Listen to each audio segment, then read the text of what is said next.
Donc voilà, j'ai commencé en vous parlant de deux petits jeux vraiment tout marrants, des petits trucs un peu sympas qui sont vraiment rapides et dynamiques. Je vais continuer en vous parlant d'un petit coup de cœur, vraiment un truc. Bon, alors, j'ai vu la boîte et j'ai crié intérieurement, j'ai fait oh Dieu, mais qu'est-ce que c'est beau! Et c'est vraiment très joli. Par contre, je vous préviens, c'est pas du tout friendly pour les personnes qui ont des problèmes d'yeux pour voir de près, les personnes hypermétropes. Parce que c'est vraiment tout petit. C'est un jeu de cases à cocher, donc un jeu de roll and write, comme on le dit dans le jargon ludique. Et je vais vous montrer, c'est le genre de jeu avec le genre de look que j'adore. Donc c'est extrêmement voilà, c'est un peu old school comme ça, avec des dessins un peu naturalisme ancien, vraiment mignon et tout. Donc c'est vraiment très cool.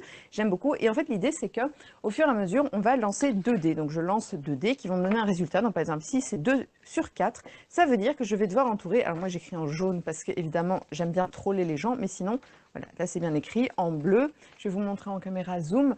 Ça veut dire que je dois entourer une zone de 2 sur 4. Donc par exemple, ici, c'est 1 sur 4 qui est sorti.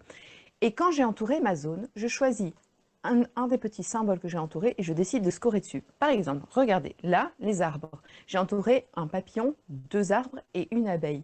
Eh bien, je décide laquelle de ces 3 unités va me faire le plus plaisir. Donc, soit je coche des arbres, ou je coche une abeille, ou je coche un papillon. Sachant en plus qu'il y a plusieurs scorings qui sont dépendants les uns des autres. Donc, par exemple, les papillons, je score bien seulement s'ils sont en nombre pair. Donc, ça, c'est vraiment cool. On peut évidemment décider de scorer un peu les arbres, et puis un peu les papillons, puis revenir sur les plantes, etc. Si vous regardez ici, ça c'est ma feuille à moi, j'ai décidé de scorer beaucoup sur les arbres, mais aussi de cocher tous les arcs-en-ciel, ce qui m'a filé 30 points de victoire, ce qui était un très joli score. Donc voilà, c'est très cool le murmure des feuilles.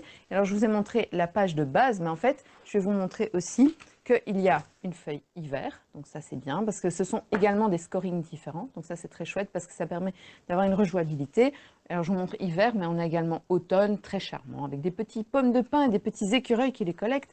Et puis on a la face été avec de délicieuses petites cerises, des horribles sauterelles et puis des vers luisants qui sont vraiment dégoûtants vus de près.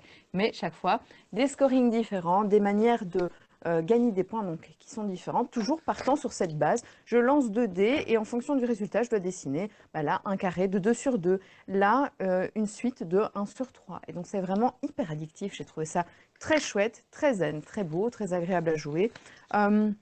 Faut pas jouer avec des gens qui sont trop lents, sinon ça perd un peu son rythme, même si c'est un genre de jeu qui est calme.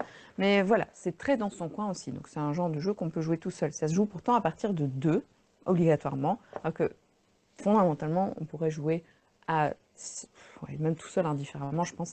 Mais voilà, et en fait, il n'y a eu aucune pub dessus. Moi, je l'ai vu nulle part. J'étais très étonnée, alors que je l'ai trouvé vraiment super. Donc voilà, le murmure des feuilles, c'était mon petit plaisir découverte de cette semaine.